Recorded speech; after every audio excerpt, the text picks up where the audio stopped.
Government আসুন, স্বাগত জানাবো, সহযোগিতা করব, সকল ভালো কাজে আমাদেরকে পাশে পাবেন। আমাদের সন্তানেরা নিরলসভাবে তারা কাজ করে যায়, নিঃস্বার্থভাবে কাজ করে যায়। গণমাধ্যম তাদেরকে প্রচার খুব একটা করতে চায় না।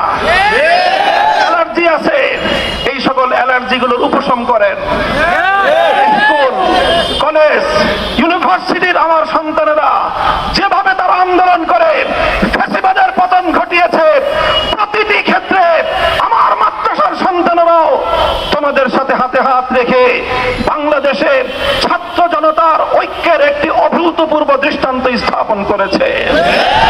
রাজপথে আন্দোলনরত আমার সন্তানেরা যখন সংগ্রাম করেছে, সংগ্রামের সময় বুকের রক্ত দিয়েছে, নামাজের সময় হয়ে গেলে আল্লাহু আকবার, আশহাদু আন্না মুহাম্মাদুর রাসূলুল্লাহ আযান দিয়ে রাজপথে জামাতের সাথে নামাজ আদায় করে স্পষ্ট বার্তা তারা দিয়ে দিয়েছে, বাংলাদেশে নাস্তিকবাদের কোনো ঠাঁই হবে না, হতে পারে না।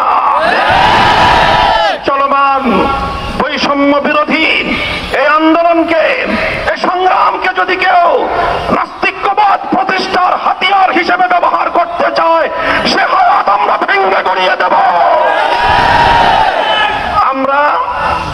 আমরা সব সময় শান্তিপ্রিয়, কিন্তু আমাদের ধর্মের ব্যাপারে, আল্লাহর পয়গম্বরের ইজ্জতের ব্যাপারে, আল্লাহর কোরআনের সম্মানের ব্যাপারে, ইসলাম ধর্মের গৌরব মর্যাদা রক্ষার ব্যাপারে আমরা আপোষহীন। কাউকে ছাড় দেওয়া হবে না। শান্তিপ্রিয় একটি সাম্প্রদায়িক সম্প্রীতির অনন্য দৃষ্টান্ত স্থাপন করে নতুন বাংলাদেশ এগিয়ে যাবে।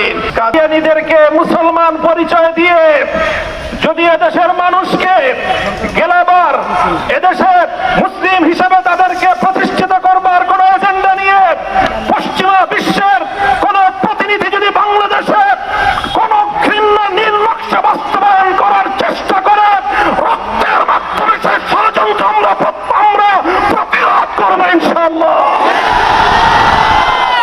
হিন্দু, বৌদ্ধ, খ্রিস্টান, কাদিয়ানী, অন্যান্য উপজাতি, ভিন্ন ধর্মাবলম্বীদের নাগরিক, ধর্মীয় সব ধরনের মৌলিক অধিকার, সংবিধান প্রদত্ত সকল অধিকার নিশ্চিত করবার জন্য এদেশের আলেম সমাজ অগ্রণী ভূমিকা পালন করবে।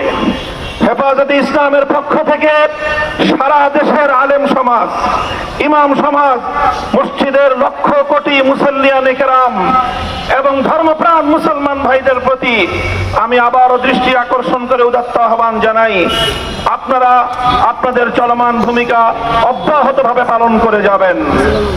সেই সঙ্গে বলতে চাই, অন্যান্য ধর্মাবলম্বীদের ধর্মীয় নিরাপত্তা যেভাবে নিশ্চিত করতে হবে, এদেশের সংখ্যাগরিষ্ঠ মুসলমানদের ধর্মীয় নিরাপত্তা একইভাবে নিশ্চিত করতে হবে।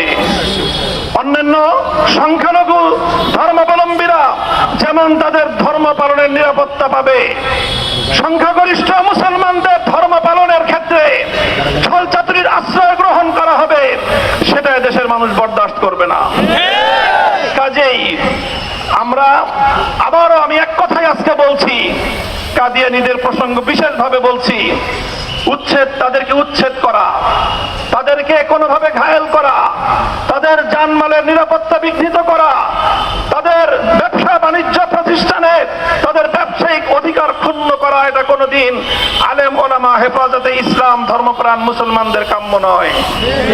আমরা শুধু একটাই দাবি তুলতে চাই, কাদিয়ানীরা তাদের নিজস্ব ধর্মীয় পরিচয়ে তারা যে কোনো ধর্মীয় অধিকার ভোগ করতে পারবে, কিন্তু তারা কাদিয়ানী হয়ে, অমুসলিম হয়ে মুসলমানদের ধর্ম ইসলাম নাম ব্যবহার করবে, মসজিদের নাম ব্যবহার করবে, মুসলমানদের ধর্মীয় উপাসনালয় মসজিদের নাম ব্যবহার করে মুসলমানদের ধর্মীয় অধিকার ক্ষুণ্ণ করবে, এদেশের মুসলমানরা মুখে আঙ্গুল দিয়ে চুষবে না।